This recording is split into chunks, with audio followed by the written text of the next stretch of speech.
नमस्कार, मैं हूं आपके साथ मयंक। तो देखिए, आज बिहार में वोटर लिस्ट के रिवीजन यानी सर को लेकर जो है सुप्रीम कोर्ट में सुनवाई हुई इस पूरे मामले में। लेकिन एक बड़ी दो तीन चीज़ें बड़ी अहम है।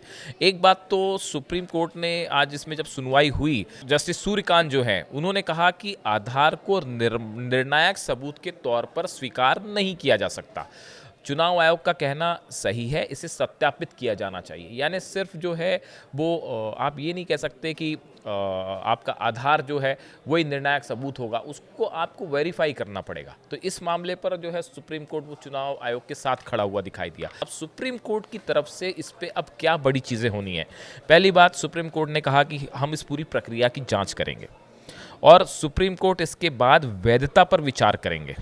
उन्होंने कहा हम इसकी वैधता पर विचार करेंगे, जिसके लिए हमें कुछ तथ्यों की भी आवश्यकता होगी जो कलेक्ट करने होंगे अलग अलग तरीके से।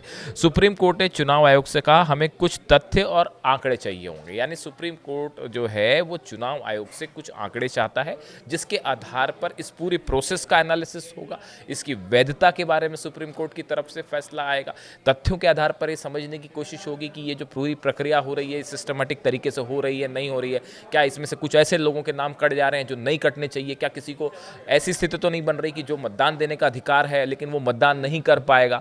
एसआईआर का मामला जो है सुप्रीम कोर्ट में चल रहा है और कल तो जिन लोगों की एसआईआर के बाद मृत्यु लिस्ट में नाम था, उन लोगों को जिंदा जो है अदालत में पेश भी किया गया। देखिए, ये एक गंभीर मामला है। वोट की चोरी लोग कह रहे हैं। चुनाव आयोग जो है वोट की डकैती कर रहा है बीजेपी के इशारे पर। बीजेपी के अंधभक्त लोग जो हैं वो कहते हैं कि मोदी जी का करिश्मा है जो चुनाव जीतते जाते हैं, चाहे किसी भी राज्य में हो। लेकिन सच्चाई ये है कि वोट की डकैती पुरजोर तरीके से हो रही है।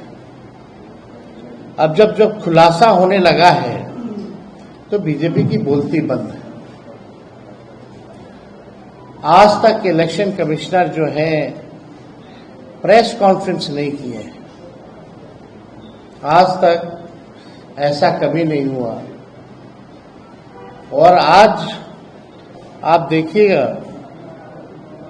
कि कुछ और एसआईआर में जो प्रक्रिया में जो खामियां रही हैं उसको भी हम लोग जो है उजागर करेंगे।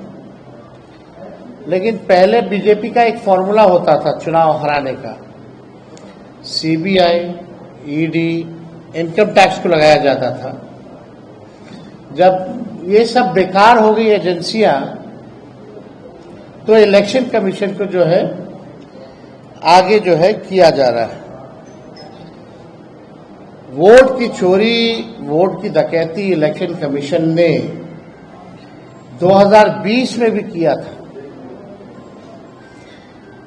हम लोगों का जो मात्र जो डिफरेंस जो था वो डिफरेंस 12,000 का था और 12,000 में हम लोगों को 10 से अधिक सीटें जो हैं हरा दी गई 2020 में।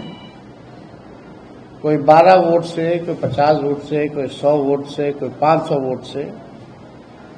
इस तरह से कई सीटें हम लोगों को हरा दी गई। आप लोगों ने चंडीगढ़ मेयर का भी देखा होगा कि किस तरह से ये लोग खुलेआम जो तो सीसीटीवी था तो पकड़े गए। इसीलिए चुनाव आयोग ने सीसीटीवी को ही हटा दिया। कितने निष्पक्ष लोग हैं ये।